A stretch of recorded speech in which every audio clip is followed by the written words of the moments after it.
네, 오늘 말씀은 시편 말씀인데요. 이 말씀은 우리가 잠깐 읽었듯이 레위기에 보면 제사장들이 출애굽기죠. 출애굽기에 보면 제사장들이 제사장의 그 직을 수행하기 전에 먼저 해야 할 예식이 있습니다. 그게 무엇이냐면 제사장 위임식이거든요.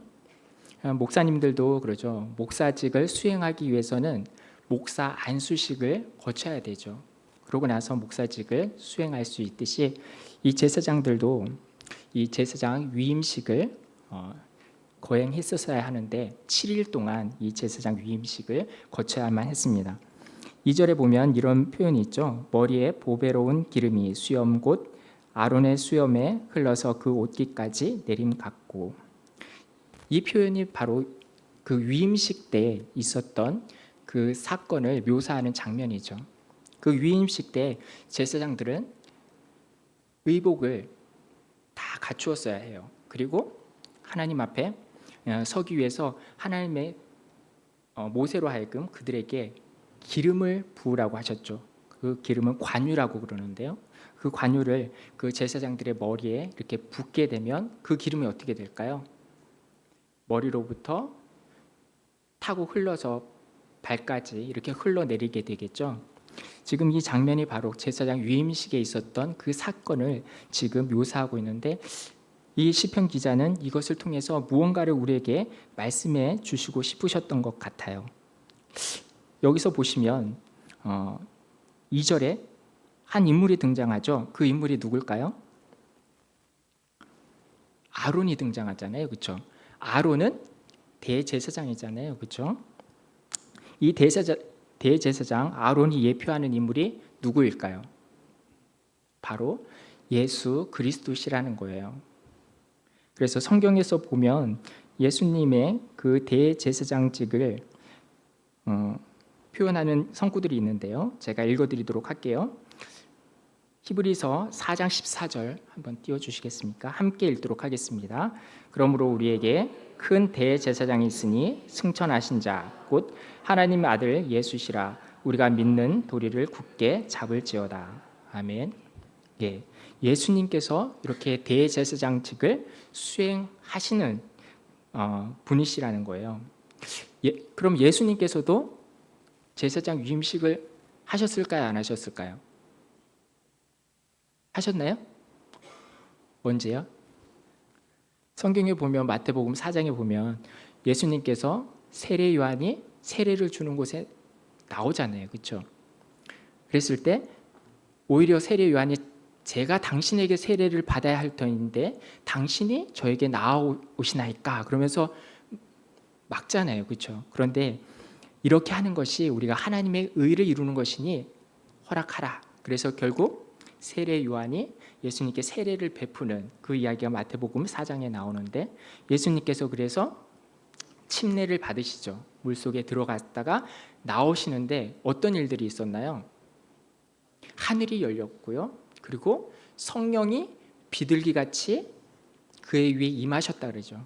그리고 하늘에서 음성이 있었잖아요. 그렇죠? 이는 내 사랑하는 아들이요 내가 기뻐하는 자라라고 하는 그러한 소리가 있었다고요. 예수님께서 이처럼 요단강에서 세례를 받으셨는데 이것이 바로 제사장 위임식과도 같다라는 거예요. 그러면 예수님께서 또 이후에는 대제사장직을 수행하실 수 있으셨겠죠. 이때부터 예수님의 공생애가 시작되는 거라고요. 근데 예수님께서 이처럼 대제사장의 신분을 가지고 계셨고, 근데 대제사장들이 예수님께서는 대제사장의 신분을 가지고 계셨지만 그 예수님께서는 성경에 보면 또 다른 표현으로 어떻게 표현되어 있냐면 예수님께서는 또한 교회의 뭐라고요? 머리가 되시는 분이시기도 하다고 성경에서 말하고 있죠. 그리고 우리 믿는 성도들은 뭐예요? 교회의 지체들이다라고 표현하고 있다고요. 그러면 지금 133편 2절의 말씀을 우리가 지금까지 나눈 성경 말씀을 조합해서 보면 어때요? 예수님께서는 아론과 같은 대제사장이시죠. 그래서 하나님께로부터 기름 부음을 받으셨어요. 근데 그분이 또한 뭐예요? 교회의 머리가 되셔요. 그리고 우리는 뭐예요? 그분의 몸의 지체라는 거예요. 그러면 예수님께서 받으셨던 그 기름 부음이 지금 어떻게 되는 거예요? 네, 지체가 되는 우리 모두에게 흘러내린다라는 사실을 지금 성경에서는 지금 말해주고 있다라는 거예요. 그래서 우리는 예수 그리스도와 한 몸이라는 사실을 잊으셔는 안 돼요. 우리가 어떻게 예수님과 한 몸이 된다고 성경에서 말하죠? 예수님과의 연합. 여기 1절에도 나오죠. 형제가 연합하여 동거함이 어찌 그리 아름다운가. 그렇죠? 예수 그리스도와 우리는 형제예요. 하나님께서 로마서 8장에 보면 예수 그리스도를 맏아들로 삼으셨다 그랬거든요. 장자로. 그러면 우리는 뭐예요? 예수님이 장자면 우리는 그의 형제된 자들이잖아요. 그렇죠? 영접하는 자, 곧 그 이름을 믿는 자들에게는 하나님의 자녀가 되는 권세를 주셨는데 그 맏아들이 누구예요? 예수 그리스도시고 우리 믿음의 우리 성도님들은 다 뭐예요? 예수님의 형제가 된다고요. 그 연합하는 방법을 성경에서 뭐라고 표현해 주고 있냐면 믿음을 통해서 우리가 연합된다고 그러죠. 그래서 로마서에서는 이렇게 말하죠. 거기에 젖붙임에 관한 이야기가 나오는데 너희가 믿지 아니하는데 거하지 아니하면, 표현을 좀 어렵게 썼죠. 쉽게 말하면 뭐예요? 너희가 믿으면 젖붙임이 된다라는 거예요. 본래는 너희가 돌 감람나무였는데 너희가 믿음으로 말미암아 참 감람나무 되는 예수 그리스도께 젖붙임이 됐다고 성경에서 말해주고 있다고요. 우리가 그래서 예수 그리스도를 믿으면 예수 그리스도와 하나가 되는 거예요. 그 이전까지는 우리가 예수님과 별개였죠. 그래서 예수님의 죽음은 나와 아무런 상관이 없는 죽음이었어요. 그분의 부활 또한 나와 전혀 무관한 부활이었고요. 그렇지만 이제 우리가 믿음으로 말미암아 하나가 됨으로 말미암아서 예수님의 죽으심이 나의 죽으심이 되는 거고 그분의 부활이 나의 부활이 되는 거예요. 근데 우리가 하나 될 때 우리에게 주시는 그 복이 있다고 성경에서 말해주고 있잖아요. 그게 뭐예요? 기름 부음이라는 거예요. 기름 부음. 기름 부음이 뭔가요? 기름 부음은 성령을 말씀하시는 거잖아요. 그렇죠? 그래서 예수 그리스도를 통해서 우리는 성령을 공급받게 된다고요. 그래서 이스라엘 자손들도 광야에서 애굽에서 출애굽한 이후에 광야에서 그들이 먹었던 양식이 있었죠. 그게 뭘까요? 만나였고 뭐였죠? 메추리를 먹었어요? 그렇죠. 그거 먹으려다가 혼줄 났잖아요. 민수기 11장에서 아주 혼줄 나는 이야기가 나오잖아요. 그렇죠? 기브로 핫다와 사건이잖아요. 그렇죠? 하나님께서 우리에게 광야 40년 동안 끊임없이 공급해 주신 양식이 있다고요. 그게 뭐예요? 만나. 그리고 반석의 물이라고 성경에서 말해주고 있다고요. 그런데 고린도전서 10장에 보면 이런 표현이 있죠. 너희가 모두 같은 신령한 식물을 먹었고 모두 같은 신령한 음료를 마셨으되 너희가 너희를 따르는 반석으로부터 마셨으니 이 반석은 곧 그리스도시라 라고 했다고요. 그러니까 이스라엘 자손들이 광야에서 반석에서 나오는 그 물을 마셨는데 그 반석은 누구를 상징하는 거예요? 바로 예수 그리스도시죠. 이 교회도 그 반석 위에 세워진 교회라고요. 그렇죠? 이 반석 되시는 예수 그리스도로부터 우리가 성령을 공급받는다는 거예요. 그래서 포도나무의 비유를 보더라도 그러잖아요. 그렇죠? 저가 내 안에 내가 저 안에 있으면 이 사람은 많은 과실을 맺나니 저희가 나를 떠나서는 아무 열매도 없다. 이렇게 성경에서는 말씀해 주고 계시다고요. 우리가 예수님과 연합되었을 때 맺어지는 그래서 그 열매가 뭐라 그러죠? 뭐라 그러죠? 성령의 열매라고 그래서 우리가 말하잖아요. 왜요? 우리가 예수 그리스도께 믿음으로 말미암아 연합되었기 때문에 예수님께로부터 우리가 뭘 공급받아요? 진액을 공급받잖아요. 포도나무 되시는 예수님. 그 진액이 바로 성령이시잖아요. 그렇죠? 그 성령이 믿음을 통해서 접붙임된 우리에게까지 흘러 들어오는 거예요. 그러면 우리에게 맺혀지는 것이 바로 이 성령의 열매라는 것이잖아요. 그렇죠? 그래서 우리가 이 시편 133편에 대제사장 되신 그 아론이 예표하는 분은 다름 아니라 예수 그리스도시다. 예수 그리스도는 교회의 머리가 되신다. 하나님께서는 결코 머리를 건너뛰고 우리에게 기름을 부어주시지 않는다는 거예요. 하나님께서는 질서의 하나님이시기 때문에 누구를 통해서 기름 부음이 우리에게 흘러 들어온다고 그러는 거예요.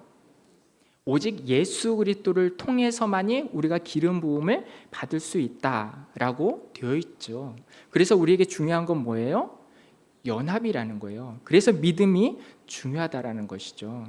그런데 여기 1절에 보면 이런 표현이 있죠. 연합하여서 동거한다라는 표현이 있어요. 하나 되어서 동거하다. 동거하다. 이 히브리어 단어는 야샤부라는 히브리어 단어예요. 야샤부라는 것은 거하다, 거주하다 이러한 뜻을 가지고 있는데요. 성경에 보면 우리나라 말도 그러잖아요. 거하다, 앉다 뭐 이런 뜻을 가진 단어가 동사 하나만 있는 건 아니잖아요. 여러 단어가 있단 말이에요. 그렇죠? 히브리어에도 이러한 표현을 여러 가지로 이렇게 다양하게 표현을 가능하다고요. 그런데 이 단어가 다른 단어와 차별점이 있어요. 보통 잠시 잠깐 머무는 것은 구루라는 단어를 보통 많이 써요. 그런데 장기 거주하는 것, 안주하는 것, 항상 이렇게 머무는 것 이런 단어를 쓸 때는 보통 이 야샤브라는 이 단어를 쓰는데 오늘 보시면 이 동거하다라는 뜻을 통해서 하나님께서 우리에게 말씀해 주고 싶으신 바가 있으시다라는 거예요. 하나님과 항상 함께하라라고 우리를 지금 권면해 주시는 것이라고요. 우리가 예수 그리스도께 믿음으로 말미암아 접붙임 되긴 했지만 여러분들 가운데 마태복음 13장에 보면 무슨 비유가 나와요? 씨 뿌리는 비유가 나온다고요. 우리가 다 같은 믿는 자이긴 하지만 다 같은 믿음이 아니라는 것을 성경에서 말해주고 있다고요. 어떤 자는요 환난이 오면 다 떨어져 나가요. 근데 환난을 버티지만 유혹의 시험을 견디지 못하는 자들도 있다라는 것을 성경에서 말해주고 있잖아요. 그렇지만 끝까지 견디는 자는 구원을 받는다 하신 말씀처럼 마지막까지 남는 그 옥토와도 같은 그러한 신앙을 가진 자, 믿음을 가진 자는 어떻게 돼요?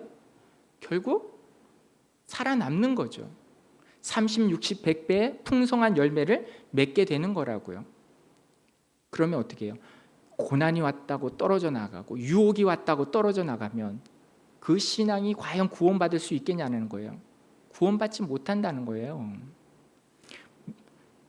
힘든 일이 있거나 어려운 일이 있더라도 항상 하나님과 함께 할 수 있는 그러한 신앙이 우리에게 필요하다라는 거예요.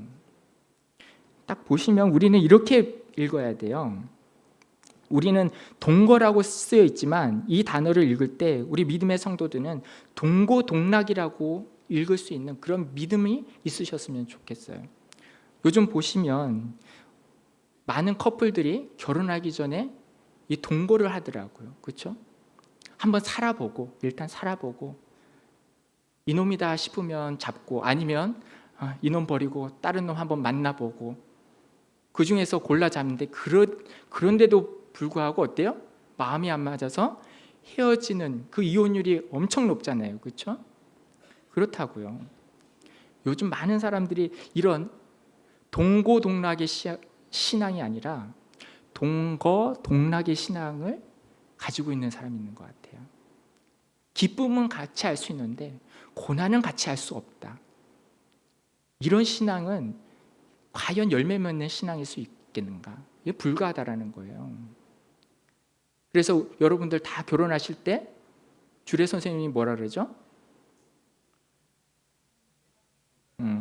검은 머리가 팥뿌리가 될 때까지 그리고 기쁠 때나 슬플 때나 이거 다 여러분들 다 주례사 선생님한테 다 들으셨잖아요. 그렇죠? 여태까지 그 말씀대로 그렇죠? 기쁠 때나 슬플 때나 왼수 같을지라도 그렇죠? 여태까지 함께 동행해 오셨잖아요. 그렇죠? 이와 같이 우리가 하나님과 동고동락할 수 있는 그러한 신앙이 우리에게 필요하다라는 거예요. 그래서 우리가 연합을 할 때 성경에서는 뭐라고 표현했냐면 우리 창세기 보시면 2장에 이런 표현이 있죠. 제가 올려드렸죠. 창세기 2장 함께 읽도록 하겠습니다. 남자가 부모를 떠나 그 아내와 연합하여 둘이 한 몸을 이룰지로다 라고 표현했죠. 근데 여기도 연합이라는 그 단어가요, 굉장히 재밌는 단어예요. 어떻게 원어에서는 사전을 찾아보면 이래요. 달라붙다, 찰싹 달라붙다 라고 표현을 써요. 그래서 신약에 보면 예수님을 시험하는 바리새인과 서기관들이 그러죠. 남자가 여자를 버렸을 때 이혼 증서를 주면 그걸로 되는 것 아닙니까? 뭐 이런 비유가 나오죠. 그렇죠? 그렇지만 예수님께서 뭐라 그래요? 그것은 너희의 완악함을 인하여서 모세가 그것을 허락하였거니와 성경에는 그렇지 않다 그러잖아요. 하나님이 짝지어 준 것을 사람이 나누지 못할지라. 둘은 한 몸이 되었으니 사람이 나누지 못한다 그러죠.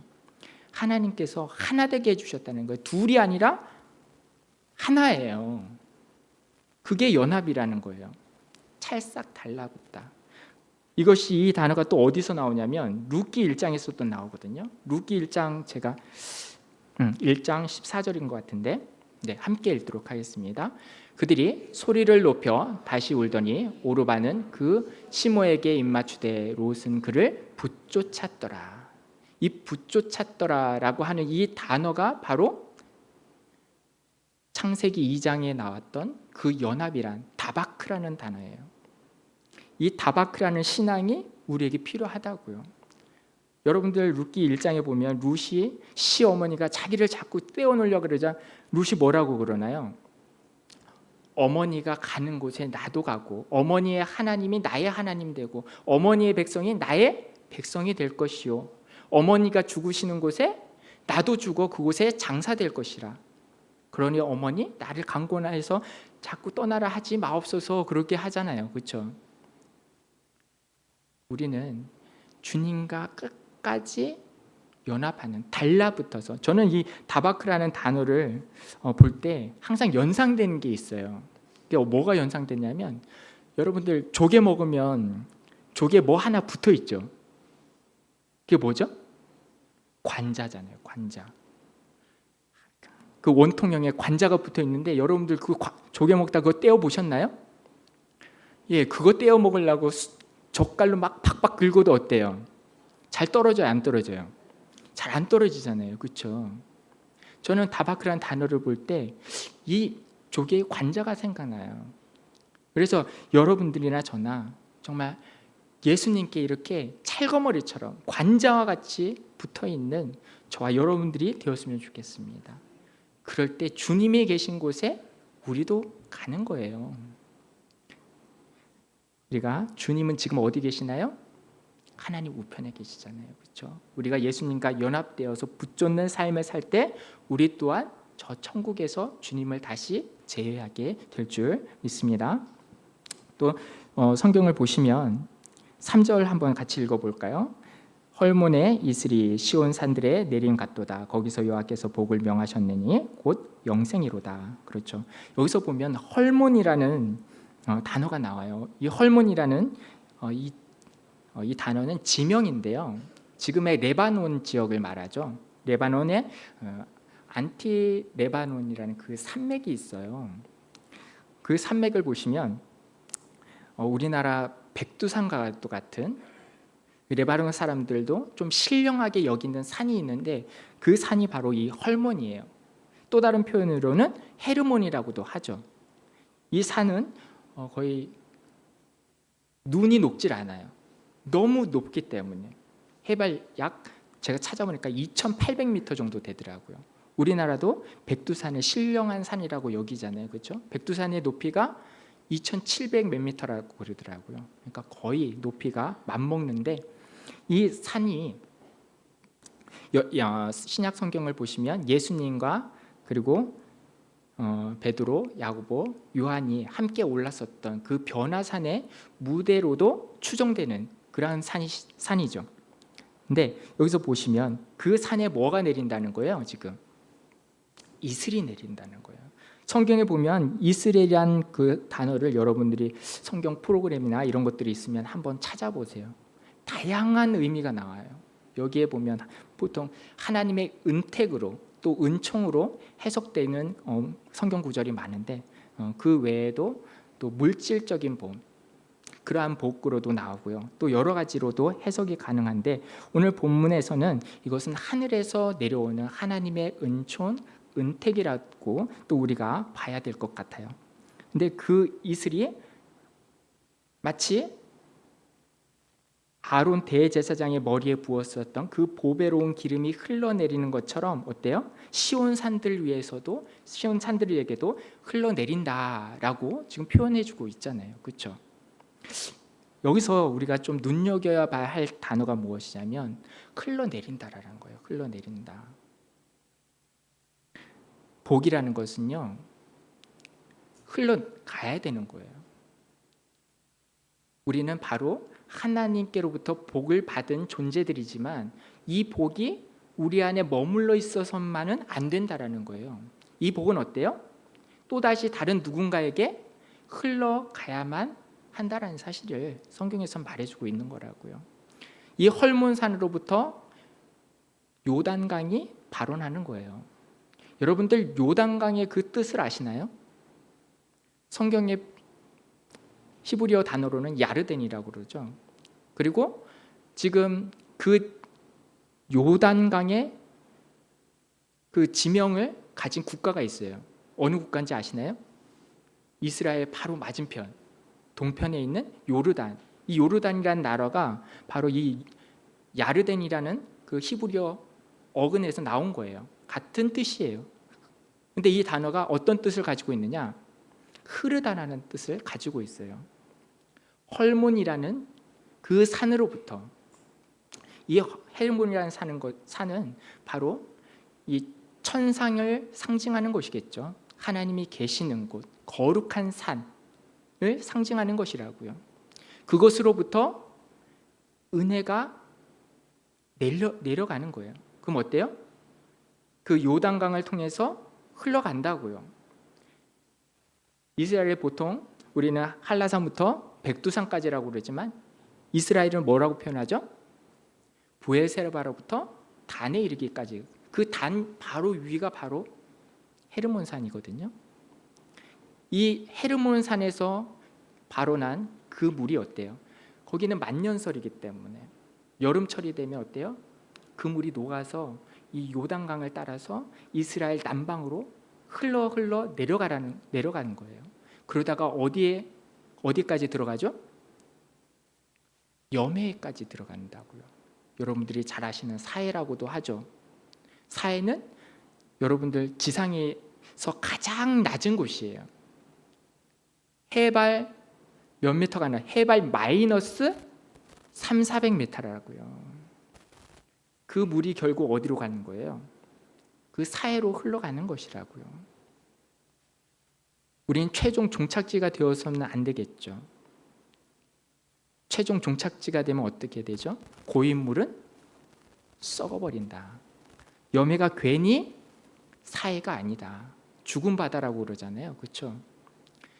자신이 가장 밑바닥이기 때문에 더 이상 그 어느 곳에도 흘려보낼 수 없는 곳이 바로 이 여매라는 곳이에요.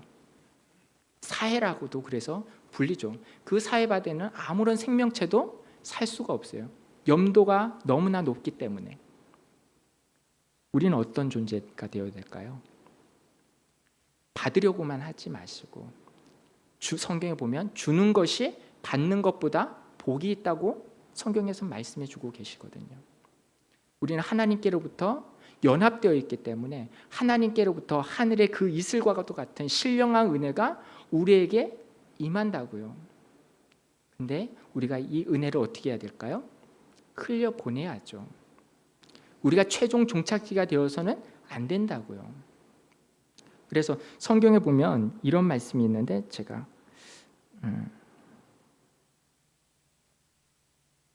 신명기 32장 2절 말씀 같이 읽겠습니다. 나의 교훈은 내리는 비요 나의 말은 맺히는 이슬이요 연한 풀 위에 가는 비요 채소 위에 담비로다. 이 이슬이 또 뭐라 어떻게 표현되고 있냐면 하나님의 말씀이라고도 표현되고 있다고요. 하나님의 말씀이 육신이 되어 우리 가운데 거하심에 우리가 그 영광을 보니 하나님의 독생자의 영광이요 은혜와 진리가 충만하더라. 그 말씀이 또 이렇게 성경책에도 기록되어 있잖아요. 그렇죠? 이 말씀이 그래서 성경에서는 내가 너에게 이르는 말이 곧 영이요 생명이라 그랬잖아요. 우리는 이 말씀을 통해서 항상 신령한 은혜를 공급받고 있는데 이 은혜가 우리 안에만 머물러 있으면 돼요, 안 돼요? 안 된다고요. 이 신령한 은혜를 또한 우리는 흘려보내야 된다고요. 아론의 그 머리에 부었던 그 기름이 흘러 발끝까지 내려가듯이 하나님께서 부어주신 그 은혜가 우리를 통해서 다른 그 누군가에게 흘러가야만 한다라는 거예요. 우리가 그래서 최종 종착지가 되어서는 안 된다. 그래서 제가 지난번에 창세기 요즘 저희 중고등부는 강의 설교하고 있는데 거기서 보니까 거기서도 이 말씀이 보이는 거예요. 그래서 PPT 한번 읽어보도록 하겠습니다. 창세기 33장 11절 하나님이 내게 은혜를 베푸셨고 나의 소유도 조카오니 청컨대 내가 형님께 드리는 예물을 받으소서 하고 그에게 강권하며 받으니라. 이게 개역 한글의 번역이에요. 그런데 바른 성경의 번역을 보면 이 부분이 매우 사뭇 다르게 와닿죠. 우리 다시 한번 밑에 거 읽어보도록 할게요. 부디 제가 하나님께 가져온 저의 복을 받으십시오. 하나님께서 제게 은혜를 베푸셔서 제게는 무엇이든지 다 있습니다. 네, 여기 보시면 제가 노란색으로 이렇게 칠해놨잖아요. 그 부분이 개역 한글은 굉장히 의역이 된 표현이에요. 바른 성경은 거의 직역에 가까워요. 원래 표현을 보자면 제발 제가 형님께 가져온 나의 복을 받으세요. 이게 바른 성경의 거의 직역 표현이에요. 여기서 보시면 야곱이 지금 어떤 장면이냐면 야곱과 에서가 지금 화해를 하는 그러한 장면이 약복강에서 그 기도를 하고 하나님의 응답을 받아서 그 형과 원수지간이었던 형과 지금 화해를 이루는 그러한 장면인데 거기서 에서가 그러죠. 너가 앞서 보내었던 그 예물이 뭐냐 그랬더니 그것은 하나님께서 제게 주신 복이고 이것은 하나님께서 제게 주신 복이기 때문에 제가 그 복을 형님에게 드립니다. 이런 표현이 지금 나오고 있는 거예요. 그런데 여러분들 이 말씀의 뜻은 무엇이냐면 그럼 야곱이 왜 20년 동안 도망자 신세가 되었나요?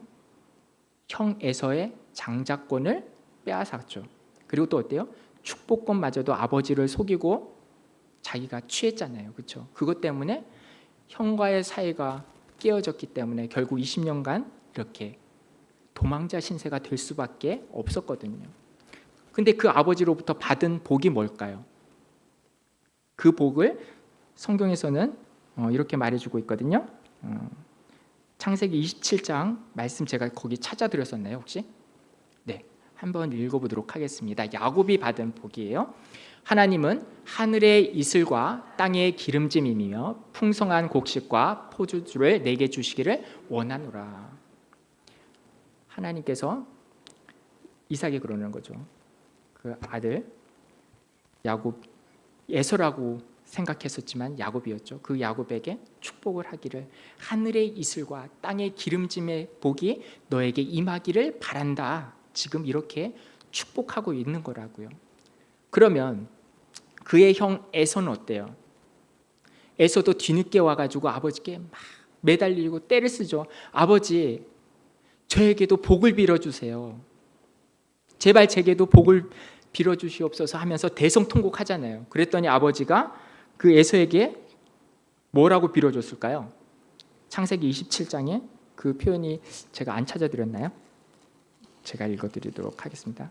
네, 읽겠습니다. 시작.